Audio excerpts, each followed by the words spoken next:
or it's a gift, you know, we need to disclose that it's contingent on making sure those come through. And then a lot of times the ones that say they have the cash will suddenly go, oh, okay, and then they will talk more. So you just got to explain to them why, in a little more detail, why you're asking what you're asking as to if the cash is readily available. Because if I heard, well, you have the cash and it's readily available, yeah, sure. And then if you dug a little deeper, I'd be like, well, yeah, it's readily available. I just have to sell some of my Amazon stock. Oh, well, then it's not really cash in your account right now. It's contingent. I'm getting it. Yeah, I just have to sell a rental. Yeah, I just have to. You know, I mean, I've had clients go, oh, well, I want you to write an offer, but I need to sell the house. I go, okay, so it's contingent. No, we don't want to do that. We'll have all the cash when the house sells. Okay, but you're telling me you want me to write an offer on a house, not make it contingent because you say you're going to sell the house and buy it. But if you don't meet these deadlines, you're screwed. And we are also committing fraud now because we aren't disclosing the truth. And you just told me the truth, and I have to disclose material facts, and this is a material fact. So would you prefer to have all of your buyers check box 2 on evidence of non-contingent funds and then show proof within 3 days? Well, I will tell you this right now. I do not know any listing agent or seller who will ever sell a house to any buyer that has 3 days to prove to them they have funds to purchase, because that's taking them off the market. I mean, sure. I've had stupid agents submit offers like that thinking that, and I've replied back and said, you know, I appreciate your offer and all, but they're not going to sign anything to have proof of funds. And like, oh, but we have 3 days. No, you don't. You have till 5 o'clock when we're reviewing offers, because I will not tell my seller to sign anything unless you prove to me where this money is. So if you are going to do that, contingent funds, you better have the proof attached to that. Right, and exactly, and that's what you do. That's why you have these conversations before you get all hot and heavy, even before the contract, and say, by the way, I need to know where the funds are coming from. I mean, hello, red flags when they start like hemming and hawing, that should be a red flag. Like, well, why aren't you telling me this? It's confidential. I need to know this. Well, not only that, but I think you treat it like they're pre-approval, right? Yeah, exactly. Any other Bob, Sally, Sue around looking at houses, if they don't have a pre-approval, if they don't have proof of funds, I just treat it the same way. Yeah. Nothing starts without it. So that example that you were giving where your buyer says, yeah, well, we have to sell this house to buy this other house.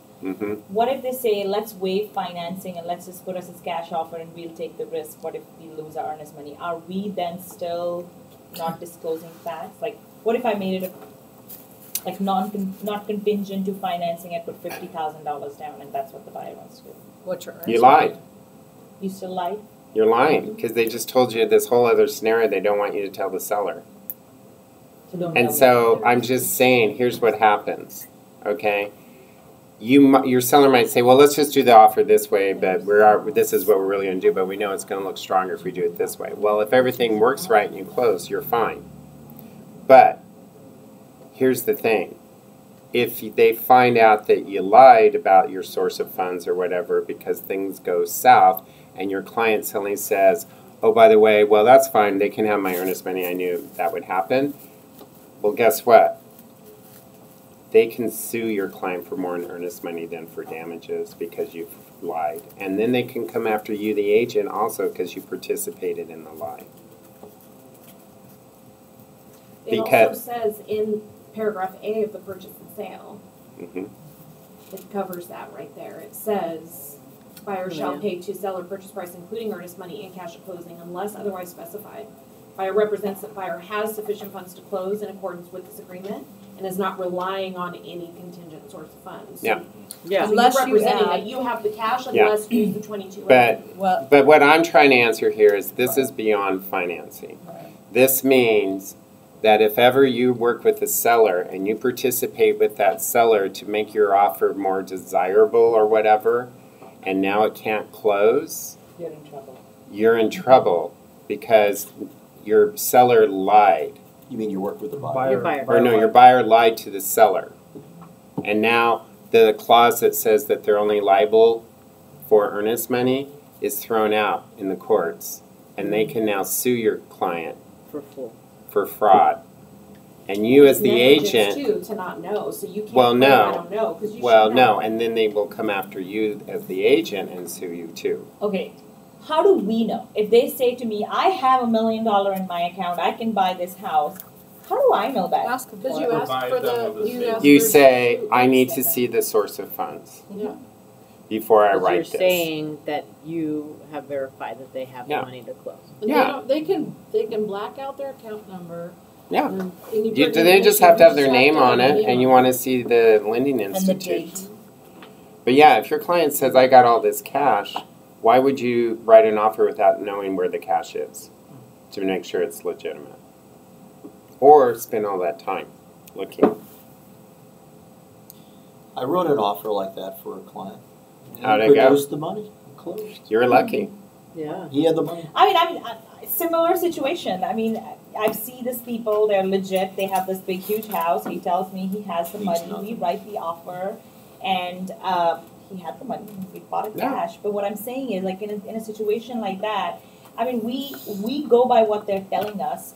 I mean, even with the lender, there's sometimes the lender does not tell us as an agent how much cash they have. Like, I Right. just called up a Right. guy, the VA guy, and I asked him, I said, so does he have funds for closing cost? I mean, I know that VA is covering everything, but I'm going to write this offer. I need to know.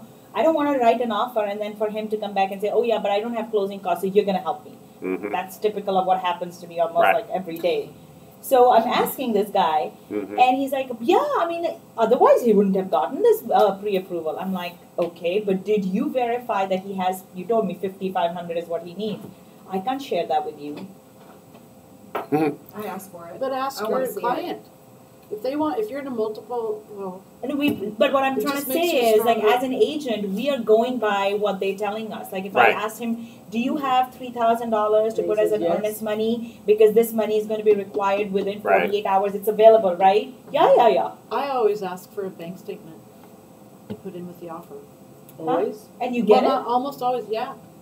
I've never been. Oh, to show for earnest money? Yeah, well, I'd like to know, the evidence of funds in most of the things, because that just makes it stronger, then there's no Right. question with the offer. I guess, that mean, you can afford it. it all comes down to the same thing I said earlier, guys.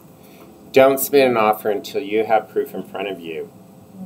But I assume when you get a pre-approval, a pre-qualification, When they're pre-approving a loan, they should have it. they're wrapping in closing costs and all, because this person has been given their estimated everything. That's what I So, assume. They have it. yeah, They know I mean, where I've it's never coming from. worried It's not about if mine have closing costs or not, but I will always have a conversation with the lender, and I'll always say, hey, so I just want to know if we're lucky and we can get closing costs, how much can we get, and I kind of have that conversation. And generally in that conversation too, my lenders will say, hey, they really need closing costs. So if I knew the lender, that's where the conversation would go. But this is somebody, he's Right. Well, if it's somebody your client picked and the guy's refusing to say he has closing costs, I would just look at your guy and go, hey, I just want to verify you understand not only in this 20% that you do have closing costs on top of this. Right. Ask them direct. I mean, that's what But to hear from a client after your mutual, oh, by the way, you need to pay my closing costs or I can't close now, I'd be kind of like, let's walk away. I'd be like, Right. You know how to do it. Yeah. No, but the thing is, it's it's not funny. It's how they, you're already spent hours with them, showing them home. Now you're sitting here thinking, so it's a $10,000 commission. This guy's asking for $3,000. Am I going to walk away from $10,000 or just give $3,000? right. It's Exactly. it's a totally different conversation. They're at that point. blackmailing you kind of last minute trying with. Yeah, it's like a everyday. Yeah. Who are My your first- clients? I don't know who yours are because I'm surprised they give you their bank statements. Oh, I've open. I've gotten, ever had one refused. Looks like Yeah. these people are trustworthy. or I am not working with trusted. Oh my god, that's hilarious. My first offer that I did not understand all that, and he had some of his funds contingent, so I had to do a 22 EF and all this stuff saying that the funds were being transferred over from a bank account, and here's a check from their parents, and here's their Right. account. And it like literally was just all this paperwork of all these different accounts showing that the funds are coming, but they're not quite. Oh, is there it a cash yet. deal? It was a cash deal. Oh no, that's okay. I've done cash deals where, I just tell them up front, show me every account you're pulling money from. It'll look even better if all those accounts add up for more than what you're paying. Right. But yeah, I've done it before. I'll submit 4 accounts and I'll highlight in yellow, this one's this one's Yep. this.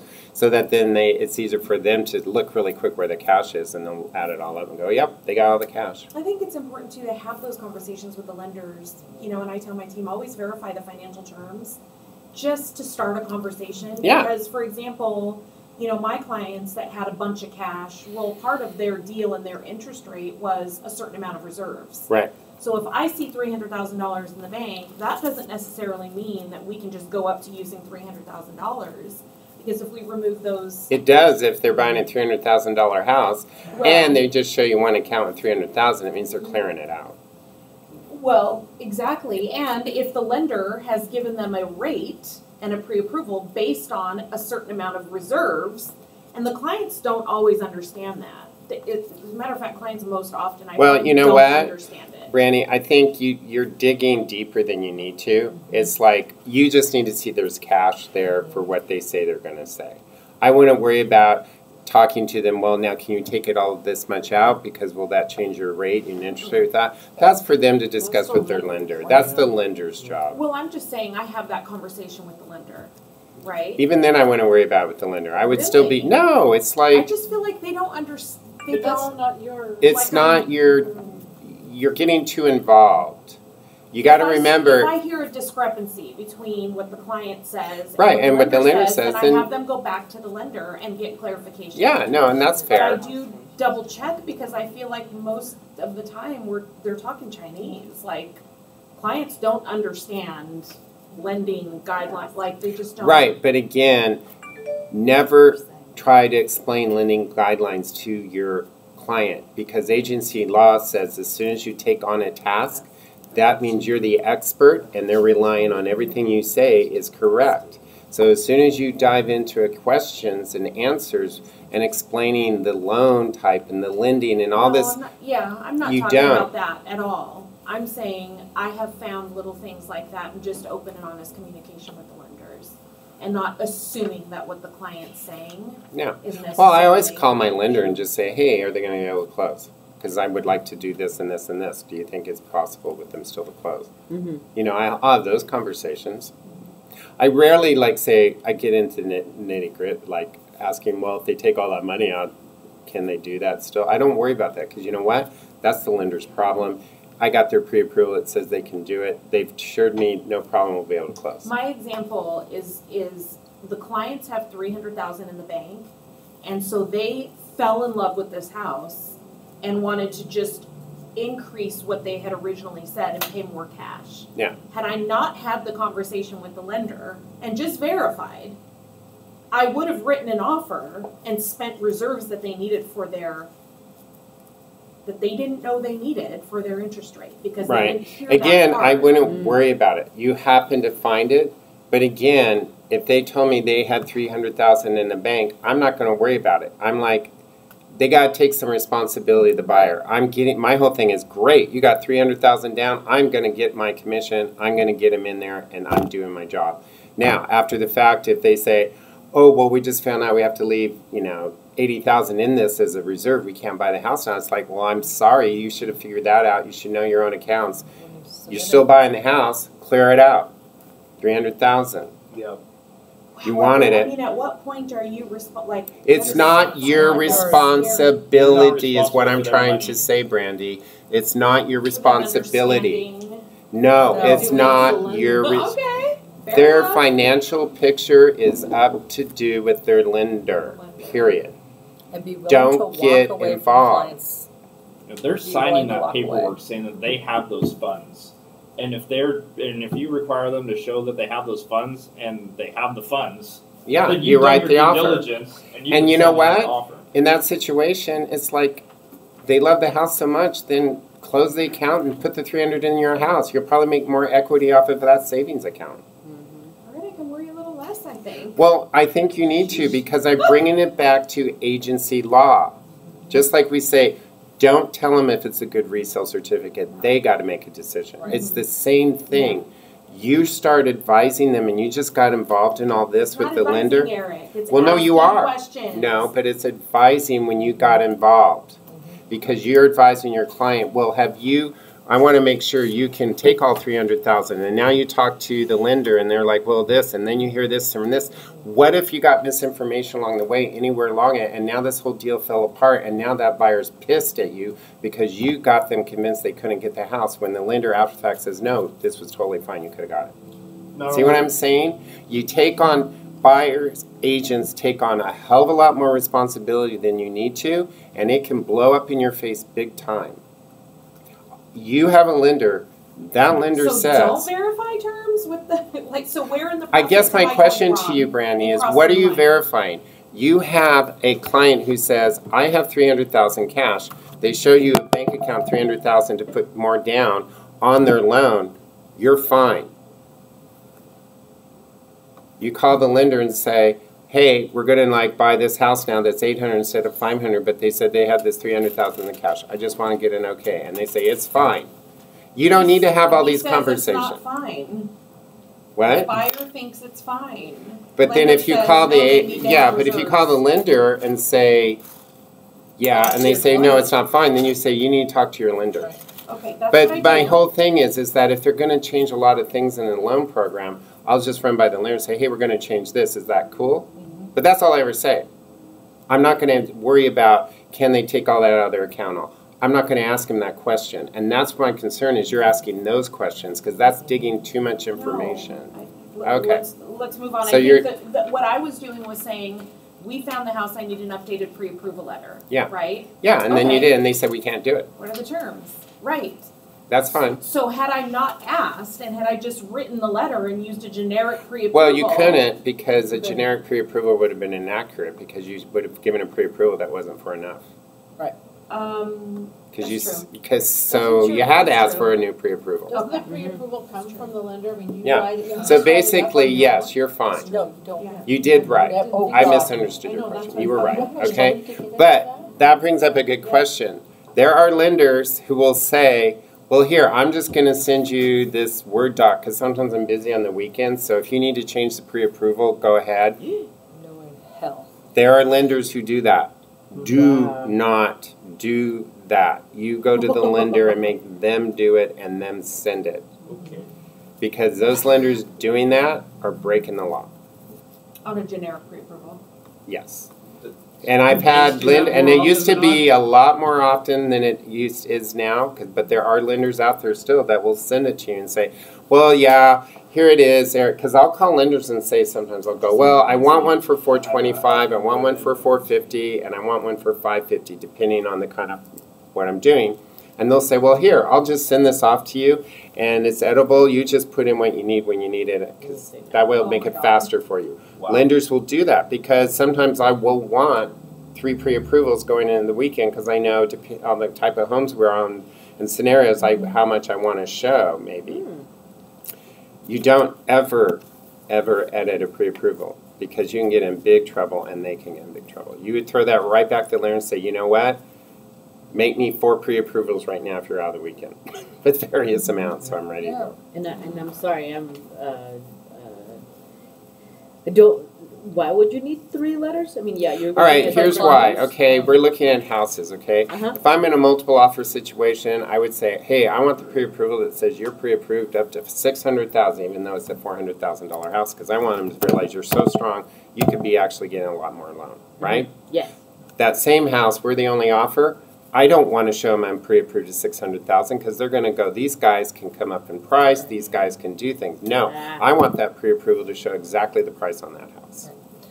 Can I ask Got a it. Thank you. switched question? Because this is Time with Eric. Yeah, real quick, we're getting close. I to know, the I end. know, that's why I'm coming in. I What? have, need suggestions on a stale home. I A didn't know stale home. 40, on the market 46 days. Yeah. So you Came call them down. stale. Well, I call them overpriced, or else they're something. Is this the ladies of real estate post? pardon me? Is it the ladies of real estate post with all the No, so so what is this? Tell me that you're looking to buy it with a client? No, it's my listing. It's we reduced it 10 days in, $10,000. It is amongst 27 homes that are, the 27 homes are $100,000 over the whole area around it. Gotten a lot of people interested, a lot of ethnic people interested, hence the one I was telling you about with the horoscopes. I'm just trying to breathe more life into this and would take. What's the asking price you went on? We went on $649. Okay, and you dropped 10,000. And now you're $639. All right, folks, let's wake up here. You're at $649,000 and you dropped $10,000. You're doing a slow death spiral. It's exactly what it is. Because $10,000 drop is not going to make buyers stimulate and run in. Right. If you're at $649, your first price drop, I would be thinking $625. Where is That's what I house? referred. Yeah, that's exactly because what you got to give them a suggested. chunk of money that makes people. And guess what? If you get to $625, you're getting buyers who cut off at $625. Can I juice this up for you a little bit? Yeah. The house is less than 10 months old. All they should be warranty selling. things. I understand. They're not going to get their money out. They're not going to get their money out. Exactly. And basically, and I've had this happen, okay, really quick. If you get a seller and they're wanting to sell their house and they had it for a year, and I just sold a townhome and they made a lot of money. But what I did is I said, before we step forward and sign a listing agreement and everything, let's pull a market report here. Let's look at numbers and see and show them if they can get their money or not. Went through all of this. And you showed them that they weren't going to get enough money. And they still wanted to sell. Showed them everything. They said, this is the number we want to go on. I said, well, we but now they know they're not going to get it. Yep, then I did a full market analysis. Again, every week I do it. I show them what's done. I've done all my due diligence. Well, buyers aren't going to overpay them now. Right. So what's their cutoff to break even? I asked them, they didn't tell me, so I said, we have two options. One, go to your lowest price, or two, leave it like this and leave it as stale.